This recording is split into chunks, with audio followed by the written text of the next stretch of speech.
Hot topics, knowledge being spread. It's like warm butter across the bread. Smooth, I know you like that. Flow with the grain and don't fight that. You want righteous love, you found the right match. With Marty McFly, they on the right track. Yeah, gotta dig the dirt to plant the seed. Spread roots till you sprout like a tree. Donnie Jones, she the one you wanna see. Donnie Jones Live, this is where you wanna be. It's Donnie Jones Live, Donnie Jones Live. It's Donnie Jones Live, Donnie Jones Live. It's Donnie Jones Hey, Live. hey, welcome to Donnie Jones Live. I am Donnie the Tree Lady, and welcome to our show. We are so excited today. A lot of times it's just me and Marty, and you guys will get a chance to see Marty, but then other times we get a chance to introduce you to somebody in the community that is doing great things. And right now I am so passionate about making sure we promote people in our community that are kind of thinking outside the box, living outside the box, and opening up opportunities specifically for women and young girls. And the lady that we have on the show today, I don't just call her a peer as in the professional arena, I call her a friend also. And she's a friend of mine that's in the green industry, which is kind of an unusual industry for us brown women, but I wanted you guys to get to know her because she's a certified arborist, she's a speaker, she's an entrepreneur, and she also helps take care of the trees here in Atlanta in different areas. So I wanted you guys to get a chance to meet the woman that I admire so much, Miss India Woodson. Hello, hello. I'm India. Thank you, Donnie. I appreciate it so much. I'm so happy to be here right now. This has been a lifelong dream to be able to share my passion with other people here in the Atlanta area. I've been here for 15, 20 plus years now. And I've been a certified arborist for over 25 years. And I am now just enjoying being able to share this information and to be able to bring more brown-skinned people into this industry. Yes. And that's one of the things that I love about Donnie. So, well, that's what I love about here. So here's to green industry and black girl magic. Black girl magic, girl. I love it. I know.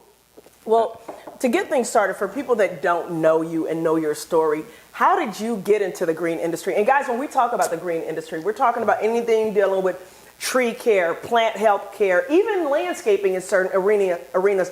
But for me and India, we actually kind of focus more on trees and plant health care. But I wanted her to share this story because I think for some people, they don't understand how God can open doors, even though you might think something isn't necessarily your path. He knows where you're going and where he's trying to lead you. So tell us a little bit about how you got in the green industry, or a little about your story. Okay, so let me just say this. I planted my first tree when I was in the 3rd grade at my elementary school across the street from the house that my family still lives in right now. And I didn't understand it then. I didn't understand why it felt so good to me to plant that tree. There is still today about 15 45 to 50 inch white oaks and red oaks that are in that park across the street from my home. But I planted my first tree there. It was not until I got my first pair of glasses that I realized that those individual, the green stuff at the top were leaves. No way. I promise you. I didn't realize they were individual leaves. I thought they were green masses on top of this brown stuff. But when I realized how nice it was, it really made me feel good. Fast forward, joined the Navy. I was a corpsman in the Navy. Then I became a LPN for a little while. And realized that sick people complain. Trees don't. Okay. When the trees are done, they're done. Exactly. Okay. Yes. So I took an interest test. Actually, I'd become an LPN. Took an interest test at University of South Carolina in an English class, and it said the interest test said try military. I said, okay, been there, done that. Been there, done that. Thank you. Don't want to. I got the T-shirt, gave it back. Or try agriculture. Okay. I didn't even know what agriculture was. Wow. I dropped out that next semester. And then went into a technical college and got a degree in horticulture. Wow. That's how I started. Okay. This has been the most intriguing thing for me. First woman of color to graduate from the college. First, And which college was that? It was again? Technical College of the Low Country then. Okay. Okay, and then, so first female to graduate, first person of color to graduate. And then So you're a pioneer. I love it. From Love a it. family of pioneers. There you go. From a family of pioneers. But Yeah. that's how I started Yeah. and realized how much I loved it. I left Beaufort, South Carolina, and started working in Louisiana. Yeah. And then ended up coming back to the same area and became the first park superintendent for the city of Beaufort. Wow.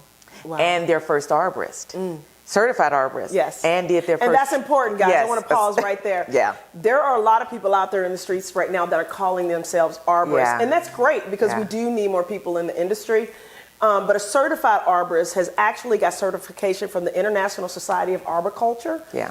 to state that they know what they're talking about. Yes, yes. That's who she is? That's where I am. Yeah. When I became a certified arborist, I was able to help provide training for the first responders during hurricane season. Yeah. So I would stay behind during hurricanes or after hurricanes to help the firefighters and everyone else open the roads back up so that they can get the city back up and That's running. right. That's And right. I loved it. Yeah. And when I left there, I left Beaufort and came to Atlanta. And Now, what brought you to Atlanta? I came to Atlanta because I had the smartest young lady, my daughter, Eva Dolores Barkley at the time, who I knew was a genius. Yeah. And she needed to go to college, and her mama couldn't pay for it by herself. So she needed to go where they had scholarships. Yeah. And of course, she got it. I love it. I know. So of course, if mama, come on. That brought me to Georgia, and Yeah. I got into the environmental side of tree business, horticulture, being outside. So I got into construction. I got into environmental and erosion and sediment control. Yeah. And that's where my certifications came then. Gotcha. And that really helped open my world up to so many other things like urban forestry. Yes. And becoming the president of the Georgia Urban Forest Council at one point. Yeah. I remember that. Yes. I think we met at a meeting. I think we met at a meeting. Yeah, It was yeah. so long ago. Yeah, and we were I think we were the only two. Yes. People of color, Yes, females yes. especially. Exactly, because the tree care industry is a very white male dominated industry. yes, It really yes. is. But the thing is, we're beginning to change that. We are, And we want yeah. other people to know about this industry because there's a lot of opportunity there that we don't know about. And the industry is changing also. Yeah, yeah. You know, I mean, you've got African American and Latino homeowners that want to be respected and cared for. You've Yes. got us walking into areas of government and Yes. leadership. And sometimes in the green industry, we don't necessarily, some of us in the green industry, approach other people with this kind of looking down your nose. Yes. And one of the things that I love about being in this industry is I get to open the door to the green industry and lift my head up and help somebody else lift their head up if they have a question without Exactly. talking down to them. Exactly. So, you know, Exactly. what's one of the things about the green industry, about being an arborist that excites you? Teaching children. Yeah. Sharing my knowledge with children, helping them to understand that this is something that they need to care for. Yeah. I started planting trees for my daughter, Yeah. and then I realized that was going to be for my granddaughter, which I have a granddaughter now. Yeah. And now it's for my great-great-grandchildren. Having fresh air, Yeah. letting them understand how we need to care for our environment. Yeah. When our ancestors were in the fields Yeah. doing what they do, they cared for everything. And it's our industry. That's Somehow it. it got taken. It when was, became, yeah. When it became monetized the way, you know. Yeah. Because people don't understand. We were farmers. Yes. We worked the land. Yes. You know, and I can understand at some points we wanted to get away from that. But we built this country. Yes. You know, Yes. and almost everything green you see was what we did. Yeah. Fruits, preserving fruits, vegetables, Yeah. putting things out like that. Everything was what we did. Yeah. And one of the things for me is trying to reconnect our children Yes. back to that community. Yes. Saying, don't be afraid to get your hair wet anymore. Yes. Don't be afraid to get dirty. Don't be You afraid. know? Look, Let's start. Hold on. I work with these. You work. I work with these. Okay. Exactly. And don't be afraid to be wet. Don't be afraid to get dirty. Yeah. Don't be afraid to be out there. Yeah. Just understanding when you take that fresh air in, Yeah. that good prana, Yes. which is air, Oh, when you bring that, okay, we get ready.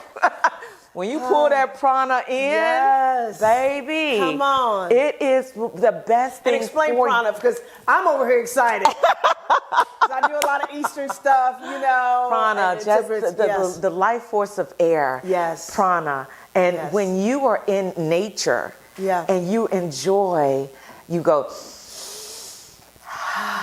And what's that movie, Waiting to Exhale? waiting to exhale. Yeah. That prana is Yeah. everything. It is, breath is everything. Everything. And one of the things about our industry is that we get to connect people with that. Yes. And we get to teach them the importance of that. But I want to go back to something you said. Okay. Don't be afraid to get your hair wet. Yes. Don't be afraid to get dirty. I really think all this superficial stuff, which there's nothing wrong with hooking it up and doing your thing or whatever. There's nothing wrong with that. But I think a lot of what we do to cover the outside stops us from getting to what we really need to do to take care of the inside. Exactly. One of my favorite things to do is to go outside and just be in the trees. Yes. To walk outside Yes. barefoot and be in dirt. It is like, literally, I have an area right out back of my house. We're shooting in my home studio right now. But there's an area in my backyard. I just go out in the morning and just sit. Yeah. You know? Have my little cup of coffee. It's grounding. And they call it grounding yeah. when you put your feet into the grass Yeah. next to the earth. Yes. And you just wiggle your toes. And you can feel Mother Earth Yes. helping you get through everything. Everything. That's right. Mother Earth is just there saying, Yes. baby, it's going to be okay. It's going to be okay. It's going to be all right. It's going to be all right. Absolutely. But that's all that is. Yeah. You know, I love being able to share Yeah. that with kids so Yeah. that they won't be afraid. That's right. You know, working outside, when I was working in Memphis, when I was taking care of my mom's estate, Yeah. I worked at the Memphis Botanic Garden. I want to, because this is a great story. Okay. I want to hold off. Okay. Right now, we're talking to India Woodson. She's a certified arborist. She is a pioneer in this industry. We're going to take a quick break, and when we come back, we're going to get into that story, but we're also going to get into, you know, how this industry changed your life and helped you get through some challenges. Yeah. For people that want to get in contact with you for your environmental services, can you tell them a little backstory, about, not necessarily the backstory, but how to get in contact with you? And then You we'll go can into that contact me afterwards. through the ISA website, ISA-Arbor. My company's name is Woodson Environmental Consulting, and you can reach me that way. That's right. At anytime you want. I have questions about helping for classes, educational opportunities, or individual homeowners. I love it. I love it. We're going to take a quick break. We'll be right back with India Woodson. Hey, welcome back to Donnie Jones Live. We are here with India Woodson, certified arborist, my fellow green girl. Before the break, we were getting ready to go into the situation with your mom and the botanical gardens and how that came into play with making some big changes in your life. Yes. So my mom passed a few years ago, and I got back to Memphis to help take care of things there. I felt a need to clear the air Yeah. of some things that had happened to me when I was younger. Yeah. You know, and being part of our brown community, Yeah. we don't share And we don't talk about and we it. don't talk about the stuff that happens. Yeah. I had suffered through molestation through all of my middle school years, Yeah. and rape and pregnancy, and did not heal totally from it Yeah. until I went back to Memphis. Yeah. That place, going back to Memphis, allowed me the opportunity to confront Yes. all of those memories, Yeah.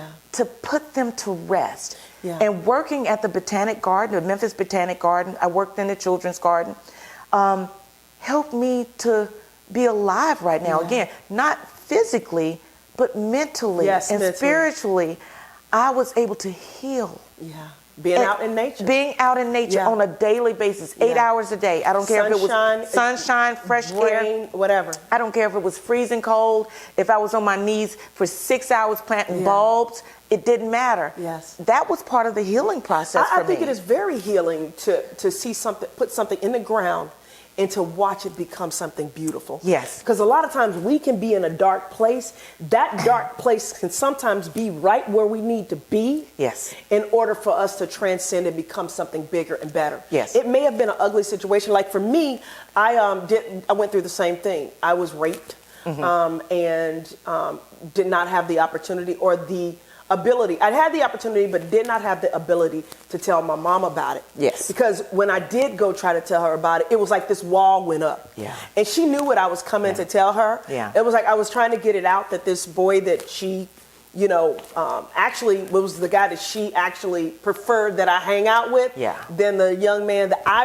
personally liked, who they felt was a little bit too rough around the edges. Yeah. Well, this gentleman wound up raping me. Yeah. And when I went to go tell my mom, I don't know if she just knew it or she just had a feeling, but I remember her looking at me. She was like, girl, all of us have had something done to us. Girl, stuff just happens. And I'm like, and I just knew. Yeah. And she said that she had been touched when she was a little girl. Yeah. Yeah. And she said it didn't kill me.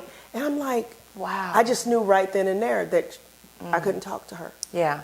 So I buried a lot of those feelings. And you end up burying a lot of it. You bury a lot of those feelings. And so in my mind, I thought, well, I'm going to be okay too. If she's okay, then I'm going to be okay. But we're talking about the same woman that said she's okay, but yet she's in an abusive relationship. She has low self-esteem. Yeah. She won't leave a man because she doesn't believe that she can do better than what she's at. Yeah. Why? Because she never dealt with her own trauma. Yeah. And she didn't see how it affected who she was. Yeah. Because she said she had been being abused since she was like 6, 7 years old. Wow. I couldn't imagine. This happened to me when I was 17 years old. So you're right. We have to tell these stories. And actually, I grew up in the tree care industry, and that's where I fell in love with trees. But I thought I wanted to get away with it, get away from it because I grew up in it. Yeah. And there was so much trauma around the fact that my dad was an abusive man. But when I got older, I realized that when I was outside and when I was with the trees and when I was in nature, that's when I was happiest. Those are the happy memories that I have. Yeah. So seeing you go back to that, it just sparked in me, wow, there is some magic to this whole thing with being in the green industry. I remember going out into the backyard when I'd get home after these incidents happened, again, my entire middle school years. Yeah. Every day after school, almost every day after school, and going into our backyard and hanging upside down in upper country. Yeah. Or laying underneath our grapevine. Yeah. Or just being back in our irises. Yeah. And just sitting there and feeling that peace. Yeah. That I was not what that person was putting me through. Yeah. Yeah. You know, Yeah. I was better than that because That's nature right. is so huge. Yeah. Nature is so big, Yeah. and nature is so forgiving. Yeah. Every year it rebirths. Oh. You know, every year you get to be born again in nature. Yeah. You know, I was saying planting bulbs. When you plant the bulb, you're in the dirt, you're in the dark, but then still in that dark spot, you still blossom. Oh. I grew from these dark spots, these dark places of my life to be my best self. That's right. And you are your best self. Yeah. Now, were you able to share what happened with you with your mom, or were you able to communicate that? No, I never shared that with my mom. Yeah. I did share it with my sisters. Yeah. I mean, when I tell you it was only about 7 or 8 years ago, and my daughter was there as well. Yeah. So being able to share with her why I was so protective of her. Yeah. Oh, my goodness. Girl. My kids probably, I mean, I did share with them when they got older that I was abused and date raped. But I'm sure they were like, why is mommy so crazy about me going to somebody's house? This is something, certain people coming around my house. Exactly. Like I literally, even to this day, there's a person's house where there is no way that I would let them stay over. Yeah. And I don't know how I knew. Yeah. But I knew this dude got some bad juju juice on him. And so when I got older, when they got older and they would tell me little weird stories about little things that they would see, and he was a little odd, I was like, I knew. I was like, as a mother, you knew it. I was like, I just was like, I don't care what comes out of his mouth. Something ain't right with that dude. Something's not right. And we can feel it because we, again, trying to heal from what we've gone through.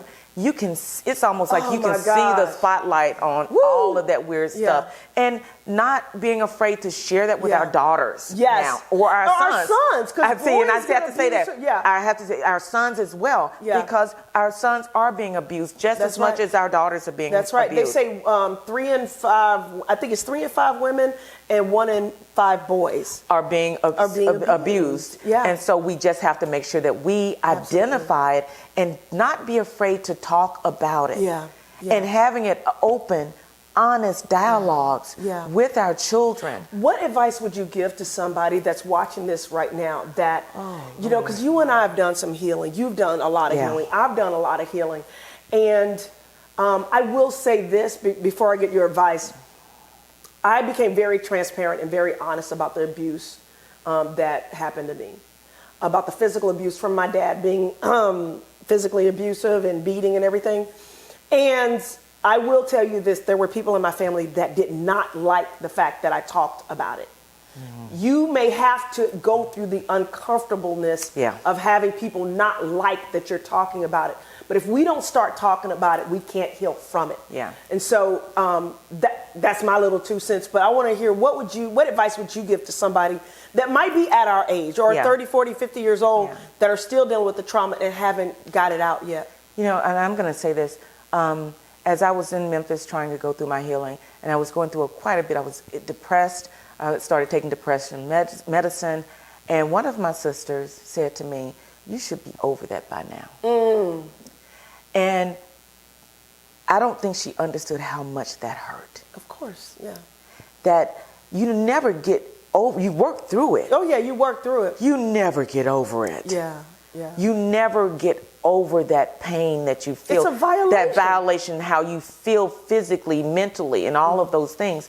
But one of the things that I did was, you know what? I kept journaling. Oh, that's good. Yeah, I that's journaled, right. I journaled, and to read your journals after you start healing process, after you've gone through some therapy, after you start working through your individual, those little things that just,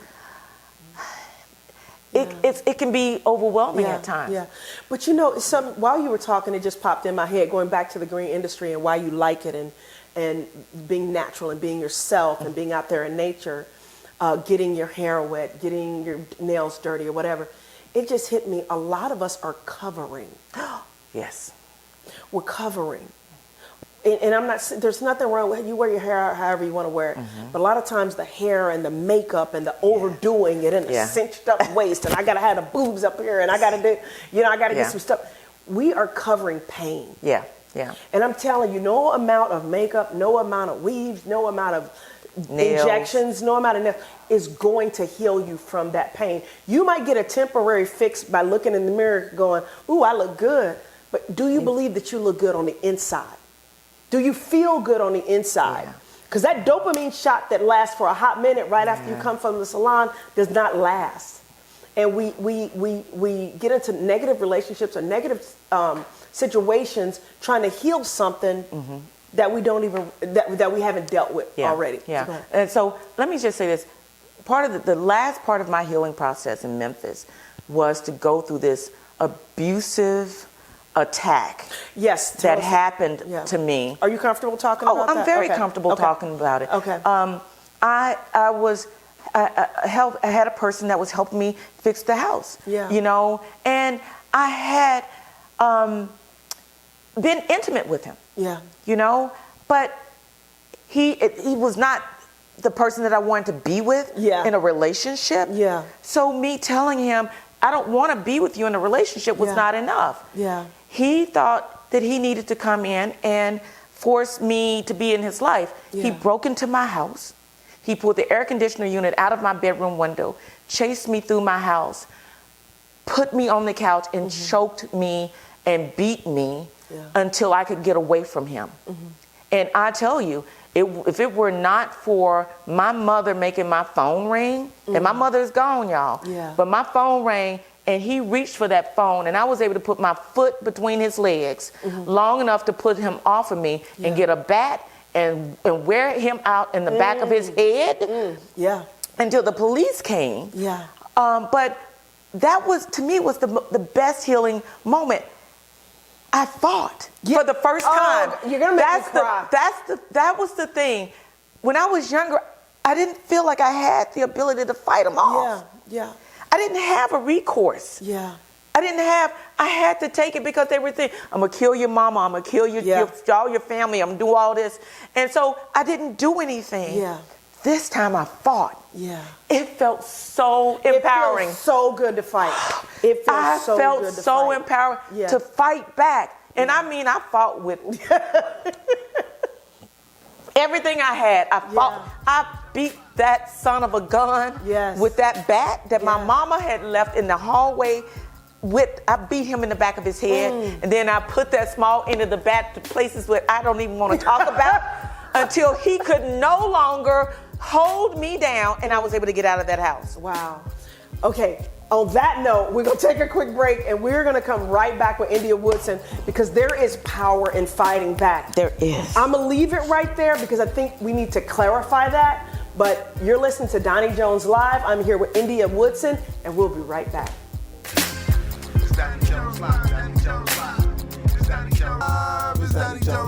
Welcome back to Donnie Jones Live. I am here with the wonderful, illustrious, powerful, certified arborist, India Woodson. And right before the break, we were talking about fighting back. And I also wanted to clarify that because I do believe you should fight. In fact, every single time I believe you should fight back. But there are some women that are in situations that don't feel like they can fight back. Yeah. What do you say to that? I say, feel your inner strength. Yeah. Know your spiritual worth. Yeah. Know that you have a greater power within you that allows you to know if you can't do it right now, that it can come from within. That's right. Yeah. It's sometimes it's hard. Yeah. It's hard to think that you can overpower whatever the situation is, but you can't. Yeah.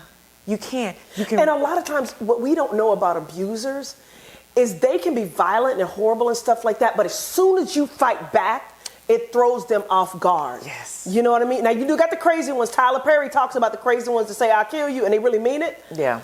Here's how crazy I am. If you tell me you're going to kill me and you really mean it, well, you just going to have to kill me.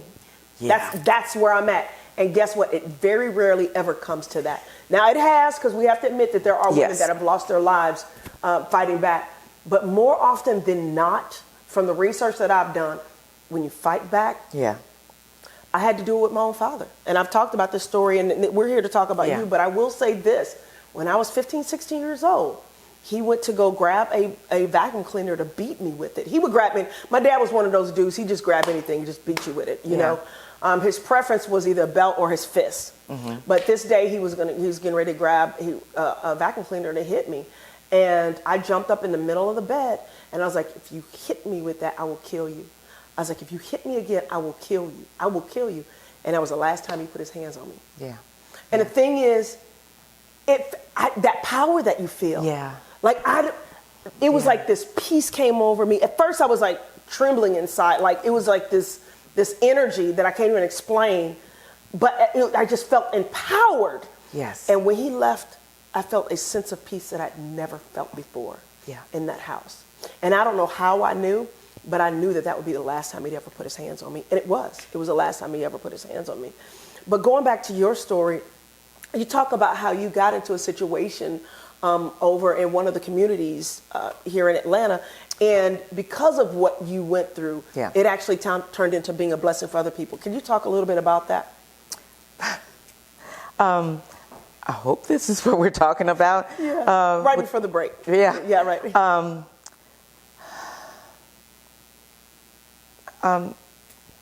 Take your time.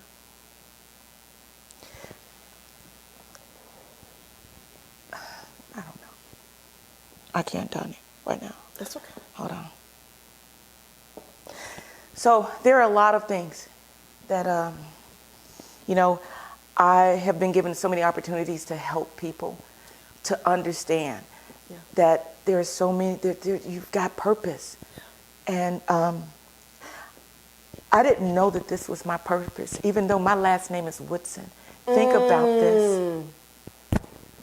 I didn't know this was my purpose so many years of my life. My last name is Woodson. God had just been putting, here, girl, go take care of the trees. Go take care of the trees. Yeah. And when I worked for DeKalb County before I retired, we had some wonderful managers that allowed us the opportunity to go to there was in Tipton County, there was a tree camp, and we were able to go out. And I was part of the counselors, but one of the last things that I did was I would handwrite notes and give them to all the girls and invite them to the library on the campus and say, hey, I understand that you only came here because your parents told you to come, but this has been a wonderful career for me. I can't explain how fulfilling this has been, you know?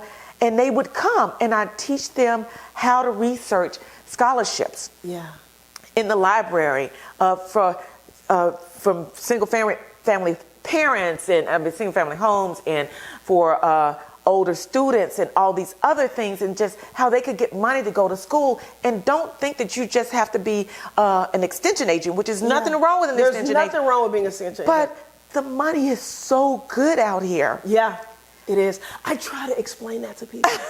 This industry led me to what I'm doing right now.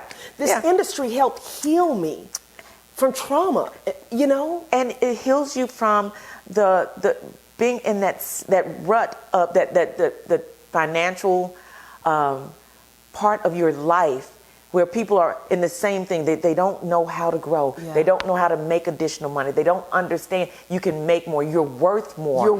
You're worth more. Yeah. And this field gave me unbelievable. My sisters say, I can't believe you do this for a living, and you're happy, and you make money like this, but it's not the money. It's not. It's the fulfillment and the freedom of teaching and share. I had in Butte, and I'm just going to go back once. The Botanic Garden in Memphis, Tennessee. We had some students to volunteer, and there were 2 African American students that came in. They didn't think they'd like it. I walked with them because I believe in, it's called forest bathing. It's that tranquil.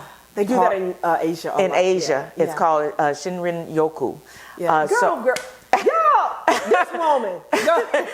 But I took them out into the Botanic Garden, and we laid on a big poplar that had fallen. Yeah.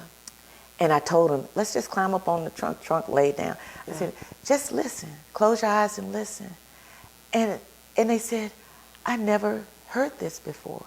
Wow. And it's not that there's nothing to hear. There's all sorts of things to hear when you close your eyes in the forest.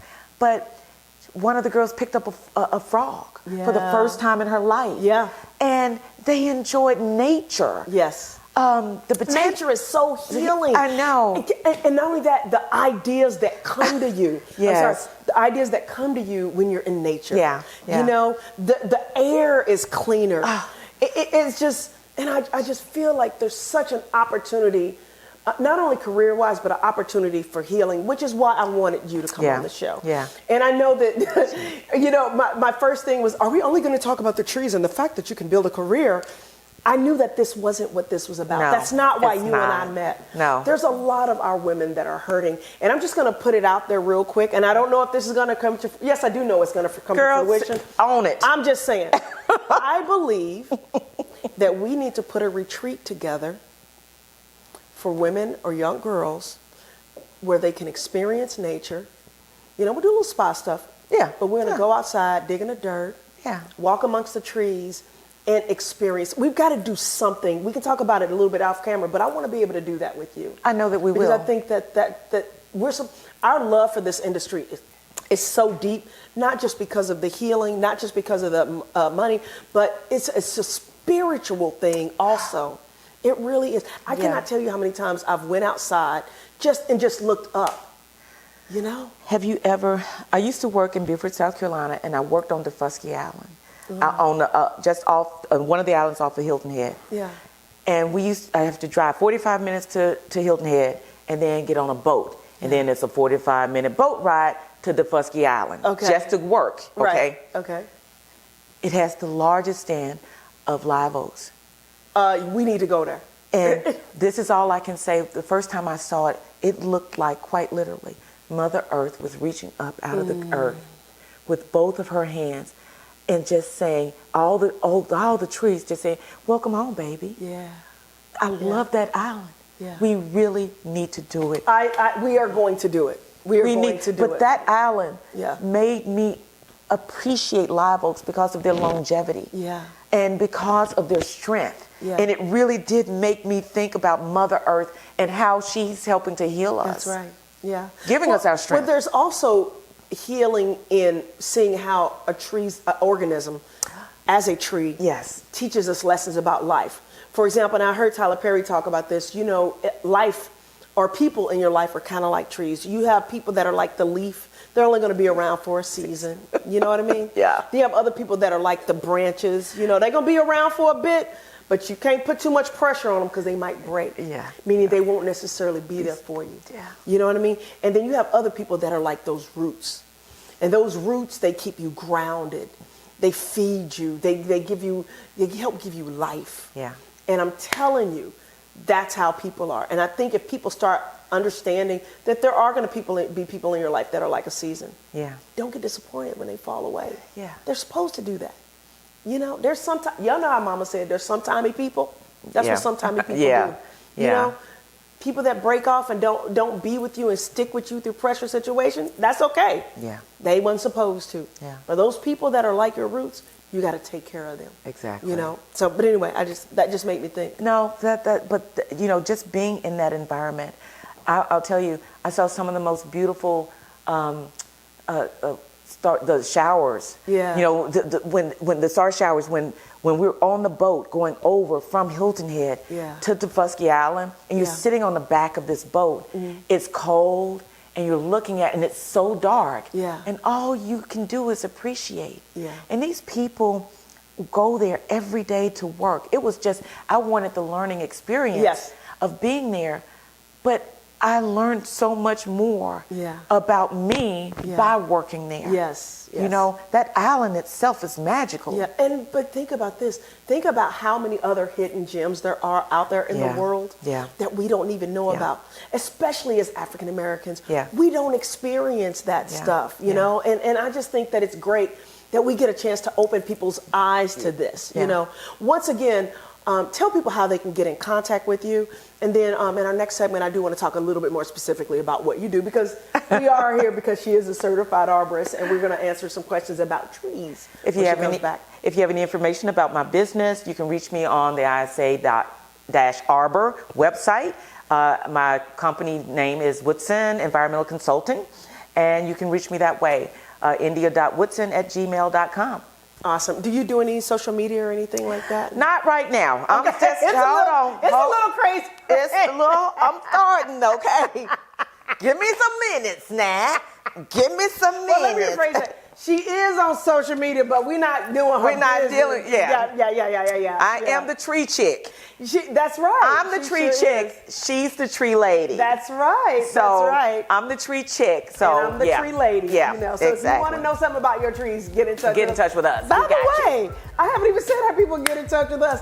You can reach out to me at Doni at Don's Tree Service Inc. Or actually, we'd prefer for right now, especially with you watching the show, that you call us. Tell us what you think about what we're talking about at 1-888-349-DONI. That's 1-888-349-DONI. But I also want you to check out my book, From Failure to Fabulous, which you can get that on Amazon, you know, or www.DonnieJonesLive.com. But that's a whole other story. But anyway, we're going to take a quick break and we'll be right back. It's Donnie Jones Live, Donnie Jones Live. It's Donnie Jones Live, Donnie Jones Live. It's Donnie Jones Live, Donnie Jones Live. Welcome back. I am Doni the Tree Lady, and we are talking to the beautiful tree chick, India Woodson. So yeah, you can do a little social media there. But anyway, you were talking about how when you were in Beaufort, I believe it was. Yes. That yes. you had a situation, and we're going to talk about some trees, but I just think her story is so fascinating. Thank you. It's just amazing because people see you right now and they're like, oh, she's beautiful, she's got a good career, you know, she's overcome adversity, but they don't know really how tough you had it at one point. I was living in a trailer. In Beaufort, South Carolina. I had a little red car that the engine blew. And this was my last semester of college. Wow. And so I'm thinking, ask. Yeah. Ask for help. Ask and it shall be And given. it shall be given. Yeah. I put an ad in the paper, the Beaufort Gazette. Wow. Omar Ford, who is a journalist, and he's actually here now. Oh, wow. We are still in touch with each other. Omar Ford helped with this article, and they put an article, did an article on me. I had so many responses, people reaching out to help me to finish my last semester of college. I needed a car. I needed baby clothes because my daughter was only 2.5, 3 years old at the time. I was trying to finish my degree, and people reached out. People are kind. People were very kind. Yeah. I was riding a bike over a bridge to do my work study. Wow. I mean, it's amazing that I'm like, I can't believe I made it through all of that. Yes. But I did, and it's because of the kind hearts of people who understood that I had a vision of just being a better person, a better mother. But here's the key: you were trying to be a better person. Yes. A lot of times when we are in our journey and we're not trying yet, we think that nobody will be there to help. But I am telling you, people have helped me in my business. Yeah. People have helped me in my life. Yeah. And it was because they saw me doing something. Yes. So it's almost like that theory, you take the first step and God will meet you. Yes. And I truly, truly believe that. So if you are struggling in a situation, reach out and ask for help, but make sure you are handling your business and trying to do something. Exactly. Because sometimes we're struggling to handle our business. Yeah. But if we just start trying, man, the world can open up for us. It just opens up for you. Yeah, Exactly. Absolutely. So going back to trees, because she is the tree chick. I'm the tree lady. Yep. She's the tree chick. Yep. What are some things you want people to know about their trees? Just own your own urban environment. Okay. So if you're a homeowner and you own trees on your property, you have trees on your property, you have your own urban forest. Yeah. And you're responsible for your maintenance of your urban forest. That's right. I suggest that every homeowner have their trees assessed at least once every 5 years by coming to a very knowledgeable tree company. And have them assess the trees and have a management plan worked out for them. A 5-year plan, that's not much. It helps you on your insurance, because now your trees have been looked at. You now have a plan of action for tree removal and maintenance and a tree planting plan. Yes. A 5-year plan is easy, especially for new homeowners. That's right. It gives you an opportunity to improve your property and your property value. I love that. I love that. Thank you. Well, what are some common misconceptions about tree care that you see? That anybody can do it. Ain't that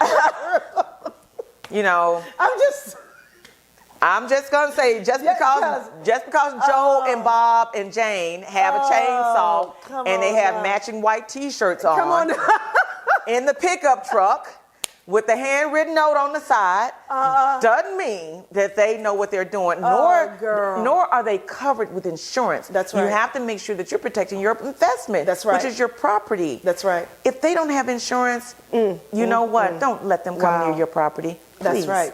Please don't let them come near your property. I know. Believe me, because we get the calls that we have to go behind people that hired people that were not licensed and insured. Exactly. And did not, have the proper equipment. And honestly, people are sometimes surprised that it's really not that much more expensive to go with somebody professional. I know. And in the long run, it's actually less expensive. Yes.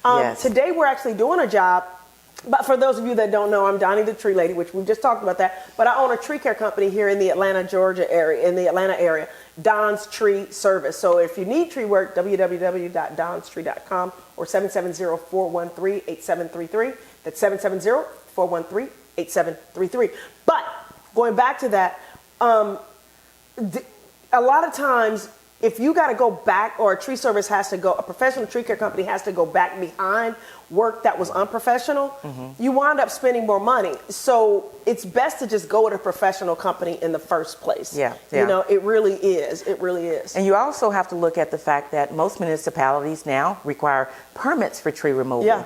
And a lot of the professional tree companies will assist you with your tree permits for the tree removal. That's right. So that you will not be fined for illegal tree removal. Right. I am a municipal arborist. That's right. She and right now I have a court case that's coming up that's for illegal tree removal. So what can happen when people, and I think people need to hear this, what happens if people in your municipality or any municipality that you can feel comfortable talking about, what will happen if they do remove a tree and you find out about it and they weren't supposed to? Well, right now we have, I'm just going to say in my municipality, well, $1,000 per tree for removal, illegal removal. Then you have the recompense for the tree that you've taken out, which means recompense is you have to now put some more trees back in the place of the tree that you removed. Or you pay into the tree bank. And you want your property to benefit from these trees. That's right. Not that you don't want your city to benefit from the trees, but if you're going to do the tree removal, do it legally. And that way all of your property can be beautiful. Yes. Just do all the money on your property and not in the city, on the city right-of-ways or the city parks. Absolutely, absolutely. Now, one of the things that I run into as an arborist, and I want to know if you run into this also, is, you know, we're getting ready to go into spring, you know, not to date my show, but we're getting ready to go into that. We're in the winter now, but people are starting to talk about the best times to prune. What advice do you give? If you have a broken tree, the best time to prune is whenever it's broken. Thank you. I knew she was supposed to. So, but that's the thing. True. It is the best time to prune is when it's broken. If you see anything that's wrong, call the professional tree service. If you want to plant, you're just at the edge of planting right now, or wait until the winter coming up. So you've got to be in the cold weather to plant. Be careful about trees from big box stores. And She's preaching right now, y'all. Be careful. Because I can't tell you how many people call me on June 3rd talking about, I want to plant this tree right now. And I'm like, this is not a good time. You do not plant when there are leaves on the trees. You plant when there are no leaves, when it's dormant. When the leaves are gone, that's when it goes in the ground. And that's it. That's I mean, I think the biggest thing, ask. There's so many of us out here that are willing to help you. And we love talking about trees. That's the other thing, you know. It's like, I welcome people to call me if they have a question about the trees. Now, how do you feel about people putting mulch around their trees? Oh, man, and mulch it's one of those, I believe in mulching. Mulching is needed to keep the moisture around a newly planted tree and everything like that. Most people don't know how to mulch. They do the mulch volcanoes, which makes the tree. It harms the tree. It harbors insects and rodents and things like that. So my thing is, if you don't know. If you don't know what a mulch volcano is, it's like when you see a pile of mulch just kind of stuffed around a tree, sometimes 8, 10, 12 inches deep. You know, and you're not supposed to do that. At most, what would you say the deepest the mulch should be? 3 inches. Spread evenly. 3 inches.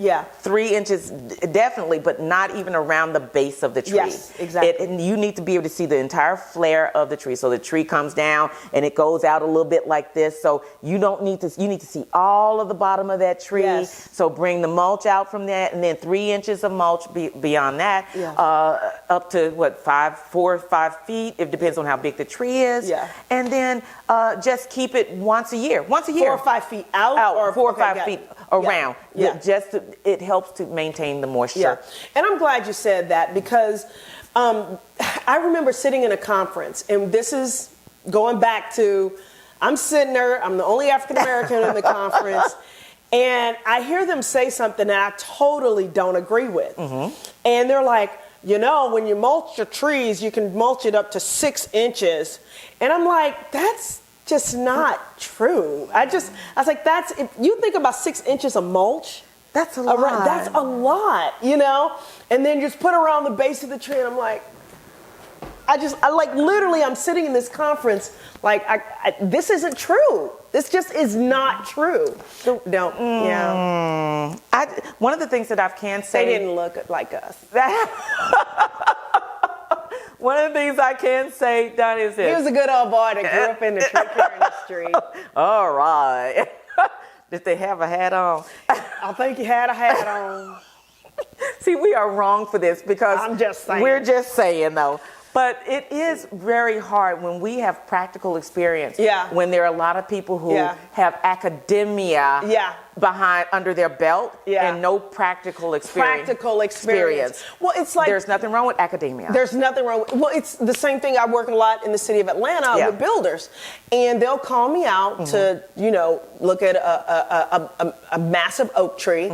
And they're like, well, the last guy that came out said we can just cut these roots right here. And I'm like, that's half the roots of the tree. Well, I mean, if you could just sign off on this. I was like, no, I can't sign off on that. You cannot cut that many roots and still have a viable, healthy tree. Well, he's my tree guy and he's been my tree guy for you. I was like, well, I tell you what, you have him sign off on this because I'm not going to sign off on this. Exactly. Exactly. They're like, well, I was like, is he a certified arborist? No, he's not. That's why he called the professional. That's why, exactly. And I'm telling you, you cannot put this retaining wall in and cut half the. But anyway, that's a whole nother story. India, this has been so much fun. Oh my gosh, really thank you for allowing me to share my journey with you and your audience, because I tell you, it's been a good journey. I don't know how I got here, but this ride's been good, girl. It has been so good. And it's been good. The strength that I have now, and I'm sure you could probably relate to this, the strength that I have now came from the journey. Yeah. It really is. Yeah. So, I'm sure you would probably say the same thing. Once again, how can people get in contact with you? You can reach me on the ISA-Arbor website, india.woodson@gmail.com. My company's name is Woodson Environmental Consulting. Yes. Once again, guys, the beautiful, illustrious, powerful woman, certified arborist, India Woodson. Thank you guys for checking out our show. If you have any questions or if you have any comments about the show, call 1-888-349-DONI. That's 1-888-349-DONI. Once again, thank you for checking us out. Have an amazing, wonderful rest of the week.